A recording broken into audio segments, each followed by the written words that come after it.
50-50, 60-60 हजार रुपये तुम्ही देता. तुम्हाला काहीच वाटत नाही आपल्या पोराच्या शिक्षणाचे. तुम्हाला भांडे भेटले, स्कॉलरशिप भेटली, कागद केले, झालं. एजंट लोकांना कशाला म्हणून पैसे देता मला समजत नाही. त्याचा बायोडेटा चेक करा, तो कसा असेल. आपल्याच जर बायको पोरांना तो उपाशी ठेवत असेल, त्यांची कदर नसेल, घरातून हकलत असेल, अशा लोकांना तुम्ही सपोर्ट करता.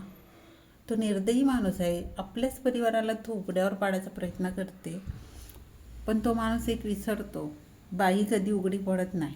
मला वाटतं माणूस पडतो पण बाई नाही पडत. जर तिला मुलं असेल तर मुलांना घेऊन कमरले आहे ना पदर कसून बरोबर जगते. कोणाच्या बापाला घाबरत नाही. लेकरासाठी ती करते. पण भाडघाई काही माणसं असते आणि टकले तर जास्तच असते.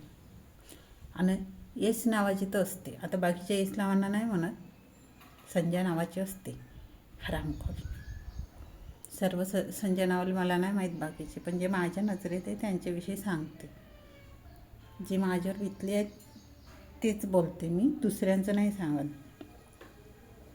आणि तुम्ही पण लोक आपल्या बायकोसोबत आहे ना प्रामाणिक राहा.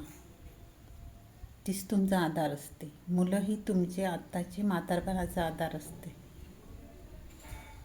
मैत्रीण करा तर आपल्या बायकोलेच करा, तीच असते सर्व. दुसरे कोणी साथ नाही देत.